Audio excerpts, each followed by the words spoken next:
Surprise! I'm back.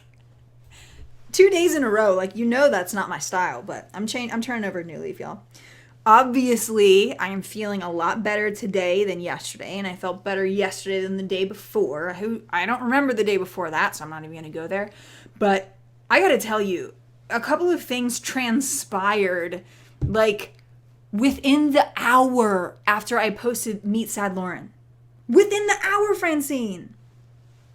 So, the one, my neighbors said that I was allowed to walk their dogs during the day whilst they're at work. So I took them on a 3-mile walk. It was great. Because I used to walk 3 to 6 miles per day, every day, back in my old town. But I moved here and I had like a couple of weird experiences. We hear a lot of gunshots, So I was just like slightly terrified of being kidnapped. So now that I've got these big beasts to protect me, I'm like just the happiest person. So I walked them again today. We had so much fun together. It was great. And I took my cats out and we had such fun. So like animals are the key to happiness, obviously. So now I got 3 cats to give kisses to and 2 dogs that I'm like Auntie Lauren to during the hours of 9 to 5, excluding weekends and holidays. All right, Boo, you can go, but I know you'll be back. Oh, she's already back. She already came back to my lap. So the other thing that happened. So you guys know that one of the big stresses, I'm sure you can see all the hair flying in the air, was that I have not found a job yet. I did a commercial when I first got up here, which I wasn't paid for because something got messed up, but I finally wrote to them and they're paying me on Friday the 13th, which is legit. Actually, everything is set to transpire on Friday the 13th, which I love. I'll tell you why I love Friday the 13th in a minute. But first I gotta get through this. God, I love you so much, Fran. So last night, I haven't even replied to all of the comments on that video. You guys, I love you. Like I do, I love you. It's the amount of support and just the amount of people opening up and sharing their stories after I came out with mine own. I mean, it was beyond overwhelming. It was just like, it was almost like you felt overwhelmed and then it was all encompassing and then just came back and like hugged me in the soul. I mean, so many people have written me even about like how many people kind of opened up. And that was, I mean, the greatest thing. Like I literally have not even read all the comments yet. So thank you guys. Like seriously, you're the freaking, how did I even get you guys as like my friends? It's amazing. And I'm so thankful. And I'm not going to keep going because I will cry. So, within 1 hour of posting Meet Sad Lauren, I get this inbox message, no, email to my acting email, with somebody offering me an opportunity in a very exciting form of new media, which is virtual reality movies. And the way he describes it is basically you're going to be living in a Pixar film. And looks like he wants me to be a voice actor in the short film.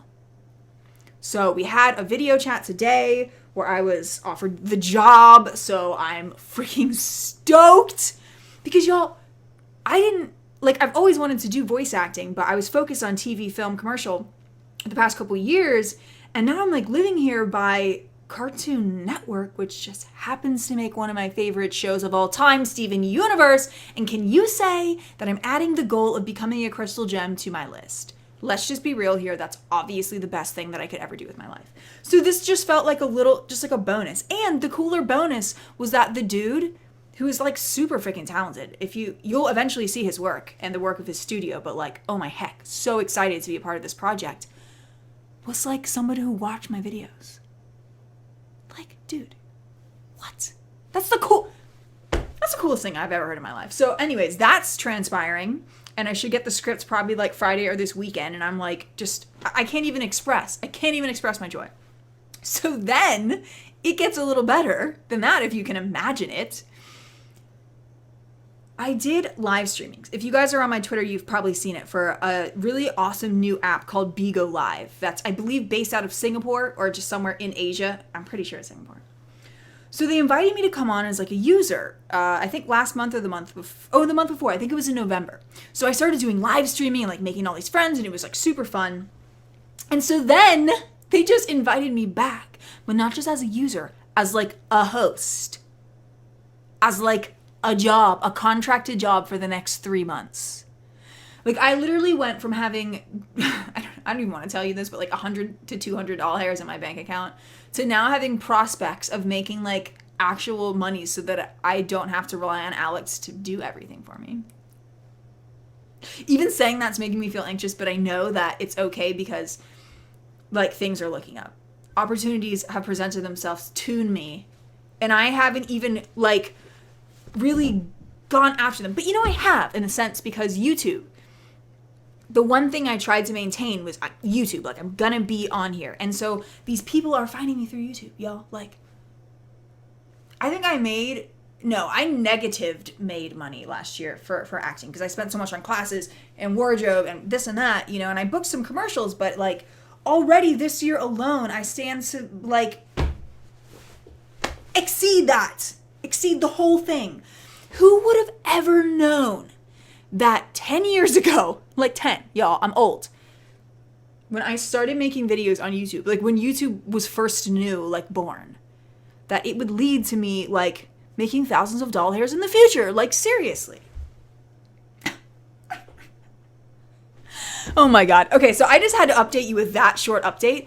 But you guys, I have legitimately so many tales to tell you. Do not be surprised if I post like maybe more videos this week. Don't even be surprised because I made like a lot of videos. I told you yesterday that I made all these videos and I never post them because I'll get all freaked out. But I'm probably not going to post the one that I made about the event that I need to talk to you about. I'll just make a new one. But it involves like possibly legal situations and something like really extreme that I feel like people need to know about ASAP. And then the other tale is about this super exciting event. But I'm getting carried away. Alex is taking me out for tacos to celebrate my new employment. If you're wondering why my eyeballs are skirting around the screen, it's because I'm trying to pull up my thing so I can click stop record. Stop record. Okay. So, after I record videos, I listen to it back and make sure that I'm okay with it and that I didn't, have any weird things happen and that I'm cool to post it. And I realized a weird thing happened in that video. I told you I was going to tell you something and then didn't tell you something about why I am not afraid of Friday the 13th. So, as you may know, I love this baby. As you may know, a lot of people, you yourself may be superstitious of Friday the 13th. Like I said, I am not. Now, before I tell this tale, which honestly probably deserves an entire video of its own, but whatevs, we're just going to do this real quick and dirty like. Is that weird to say? Sorry. Don't let this scare you. This is going to go against many people's belief systems, probably. And I just, if you're my bud now, like, don't let this make you not be my bud. Now that I've prefaced it that, and everybody is probably tweaking out a little bit right now in their lives, I started speaking at 5 months old, which is not unheard of, but it is relatively rare. And I developed a very good command of language. I do not believe that this is because of anything other than the fact that I've lived a life before now. Yes, I believe in reincarnation. So it wasn't just the fact that I was talking early. You see, my friends, I was talking in a language that I could never have known because my parents and no one in my life ever spoke it. I was speaking in Old English. That's weird. I stopped speaking in Old English by the age of 3, which is consistent with the theories of reincarnation. Generally, children will remember a past life up to about age 5. I'm not just kind of like, oh, reincarnation is real. Like, I don't follow a religion necessarily that believes in reincarnation, but I've done research into it. And there's a parapsychologist, Ian Stevenson, who did a lot more research, obviously, than I haven't done any, like, field studies. But I've read about his field studies, which have, like, blown my mind. So anyways, I wasn't just talking in Old English, you guys. I was talking in Old English about the witch trials and witches. Like being burnt at the stake and stuff. I understand that may freak a lot of people out. It freaks me out. It's very strange to know that I somehow, whether I was reincarnated, whether I'm picking up on some kind of signals, that I knew a different I think it's called xenoglossy. when you know a language that you should never know because you never learned it, it was just innately in my brain. So a very strange thing. So it led me to believe that mayhaps I was a witch in a past life. But I also could have been the one that killed the witch. But I just kind of like, I'm not a Wicked or I'm not a witch or whatever, but like I just, Harry Potter, you guys, like, let's be serious here. That's the reason, ouch, she scratched me. That's the reason why I kind of did like attach onto that so much probably afterwards. Because like I always thought it was neat when I was a kid. And then when Harry Potter came out, still when I was a kid, I was like, oh shit, this is really, like, I could be like a witch and like they're witches, maybe I'll develop powers. So now all I do is like, I practice herbal medicine and I use like potions and sometimes like do sage smudge sticks in my house. But anyways, because like witches are associated with like the bad luck and the black cats and this and that, Friday the 13th doesn't freak me out. I feel kind of like it's maybe my secret like witchly holiday. I don't know if that's valid, but like, I just wanted to let you in on that secret. Seriously, please, nobody stop being my friend because I may have been a witch in a past life. Like, please, can you still love me? Like, I'm not ready to give up all of the outpouring of love that happened yesterday because everybody hates me now that I like practice witchcraft and witchery, which I don't practice. I wanted to tell you that, like, I might have done like 300 years ago.